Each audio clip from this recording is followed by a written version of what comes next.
Alright, what's going on, guys? Trev back again, here to bring you another video. This one's going to be doing a video. We're going to give our thoughts, and then we'll do a couple Q&A questions. We have our first kind of explanation or information about how Robert Kirkman feels about that huge Season 8 mid-season finale death.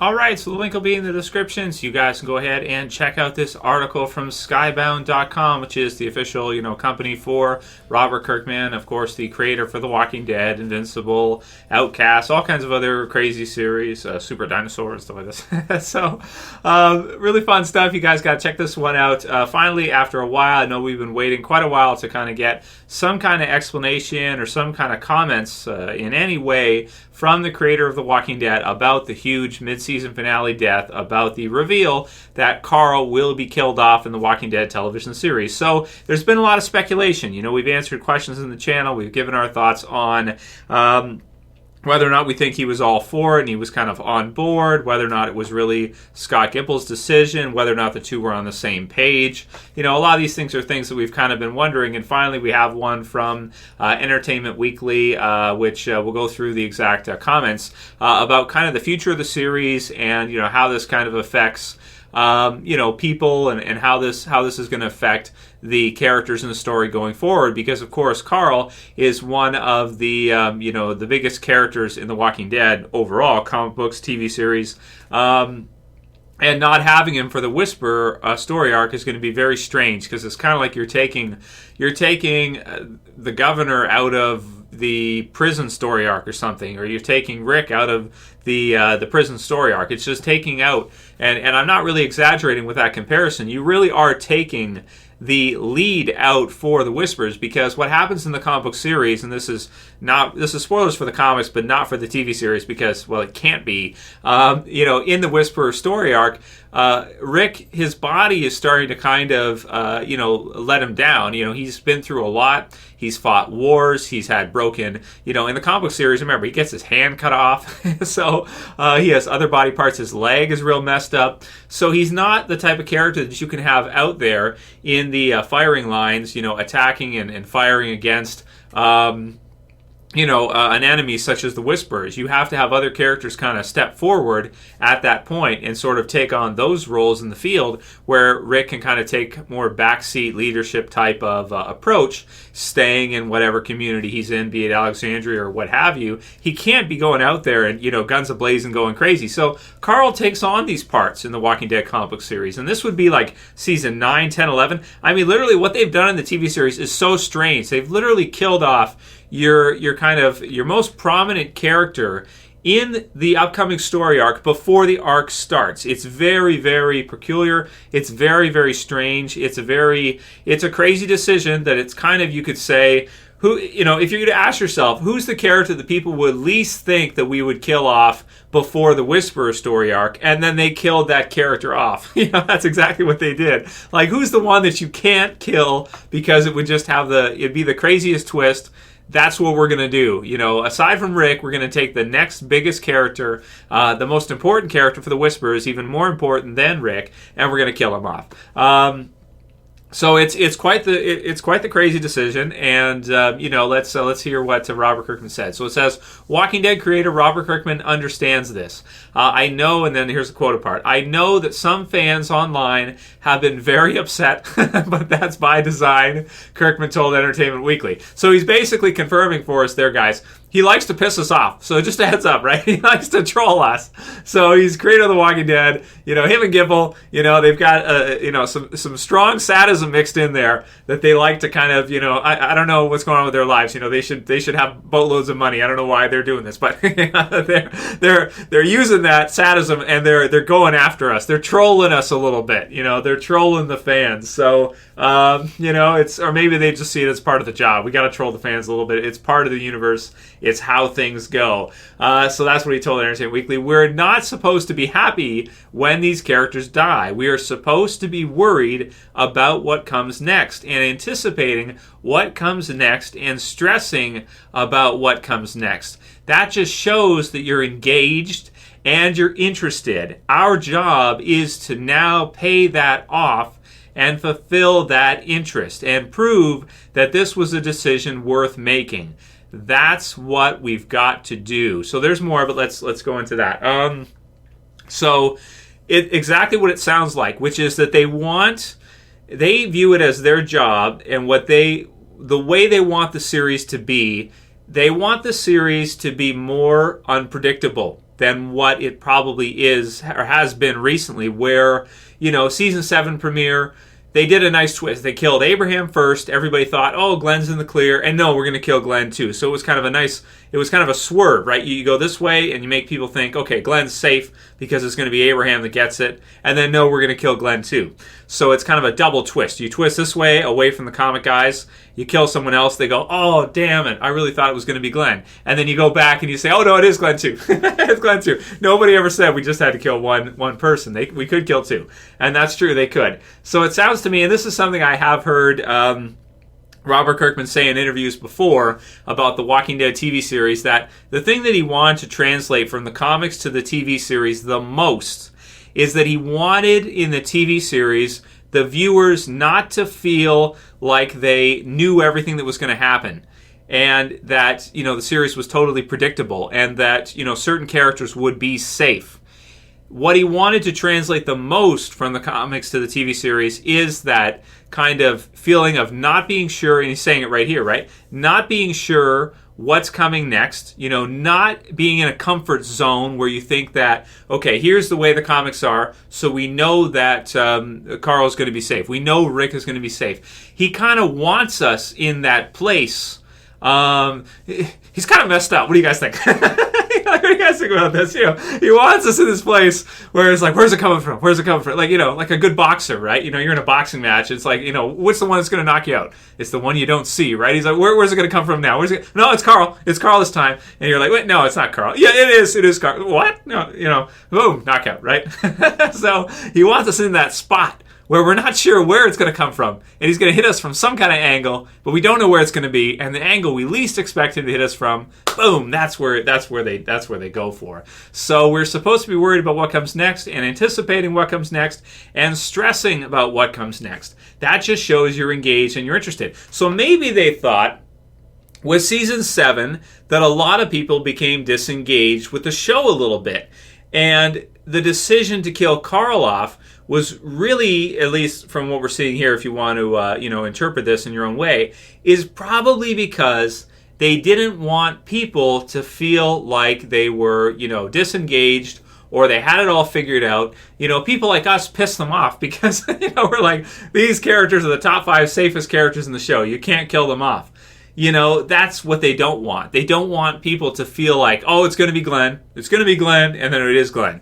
They don't want us to feel that way. And, in order to stop us from feeling that way, and in order to knock us out of our Walking Dead, what's going to happen comfort zone, they have to swerve us every so often. They have to do something like this Carl death that is totally like makes us question what the hell's going on, and maybe even like recently with a lot of the talk of the series possibly ending and this kind of thing.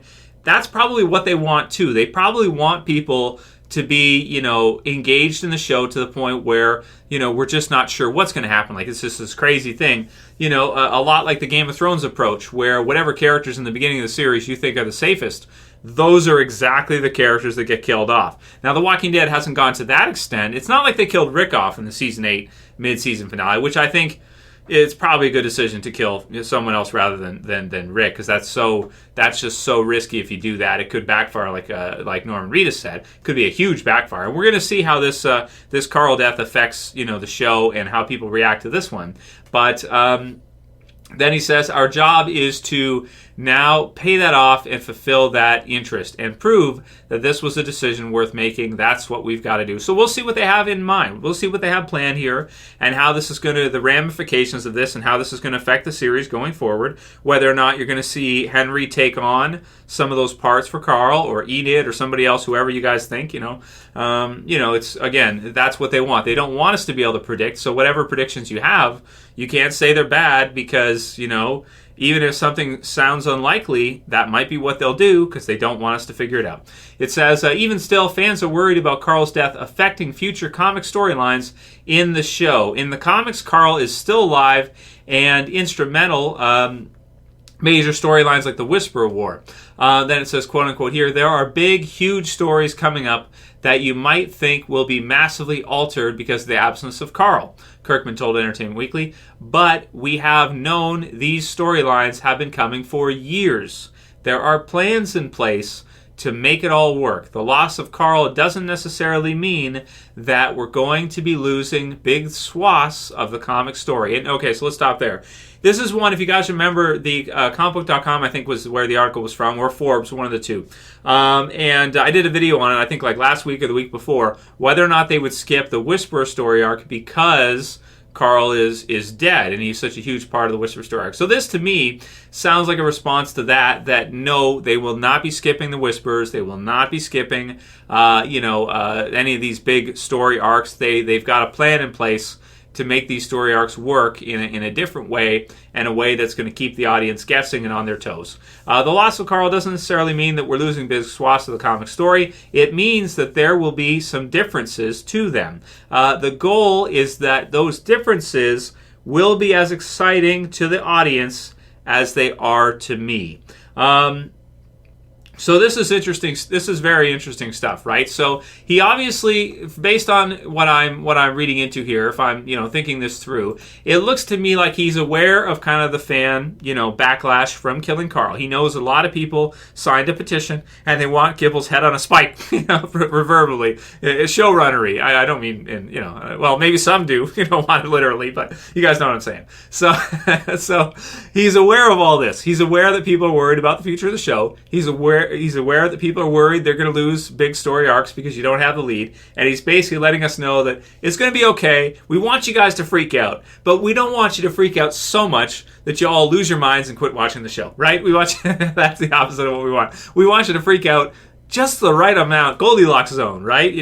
Too much freak out, not enough freak out. Right in the middle, that's Carl. That's what we want, right there. That's the Goldilocks zone. That's the Walking Dead G spot that we want all the we want all the viewers to be at, where you're not sure what's going to happen, you don't know, and it could come from anywhere. And we're gonna win this. We're gonna win this match. We're gonna knock you all out. So. Yeah. So good stuff. I hope you guys enjoyed that, me just kind of being stupid and reading through this article. So, but you check it out for yourselves, guys. Write the comments below. Let me know what you think about this one. How do you feel about this kind of concept that he has here, and that obviously Scott Gimple shares as well, too, which is that they want us to kind of be in that zone where it's going to be different, it's going to be unique, it's going to be original, and we're not necessarily going to be able to predict who is going to survive when, based on any information. They want to throw us some curveballs every once in a while. So let me know what you guys think. We'll just do a couple questions because I don't want to make the video too long. Some of them end up being pretty long. So B. Mo says, in the second picture, it looks like the tip of his stick is sharpened back into a spear. Pretty much confirms after Season 8. I feel this kind of cheapens the rest of Season 8, and skipping so much of Fear seems like a big middle finger to Fear's few loyal fans. So I got a video for that one coming for you guys probably tomorrow, which is the Fear question about Morgan. If you guys didn't see the first look pictures, we got some first look pictures of Morgan in Fear Season 4. So that was in the channel this week. Check it out if you guys didn't see it. And tomorrow I got one focusing just on that for you, BMO, where we're going to go through all that. We're going to look at the tip of the spear looks sharpened to me, but the gear looks like it's from the Eastman time. So we'll get into that tomorrow. We'll go into all that stuff. And again, I still can't say for sure that Morgan is going to survive this season either. It's one of those type of things where with them kind of doing the show in this way, you can't really figure it out so easily what they're going to do. You can't really predict it. That's how they want it. So could we still see the death of Morgan this season? I don't think so. I'd be leaning towards I highly doubt it, but, with these guys, you never know, right? Brian Joseph says, Q&A Trev, is Tobias Morales 2.0? And for Brian, there will never be another Morales. Never.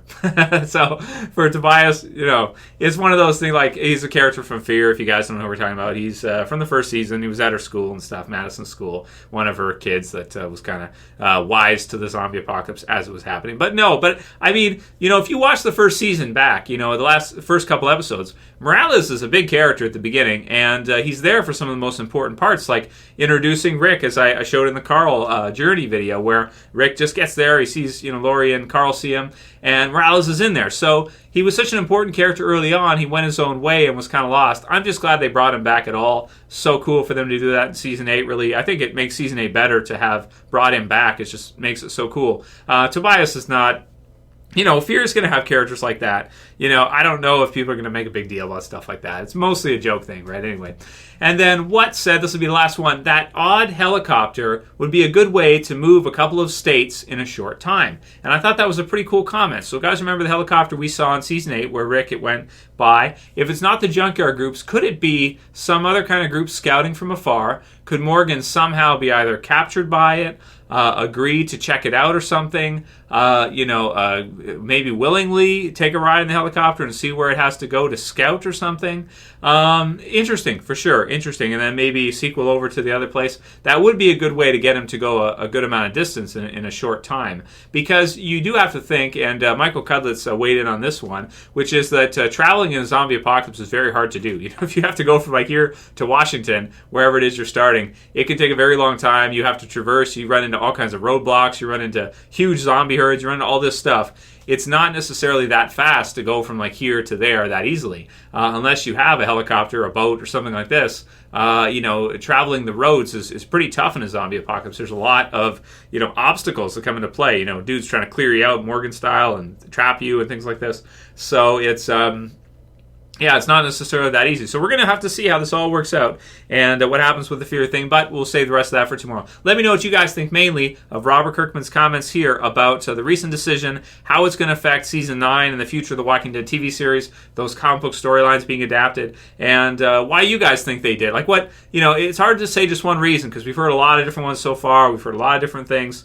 What do you guys think is the primary reason that they decided to kill Carl off? Do you think it is, like Kirkman's saying here, due to fans, maybe them being worried that fans got a bit disengaged and that they had everything figured out? Let me know what you guys think. And if you like this video, as per usual, please thumb it up below. You can also share, you can favorite. And if you're new and you want to subscribe to the channel, I would appreciate it. And you can do it. You can subscribe at the bottom, and you can offset all the people that are unsubscribing. So I'd appreciate it. So if you wouldn't mind. So that's it for this video, guys. See you again tomorrow. It's Trav saying peace. Later, guys. See ya.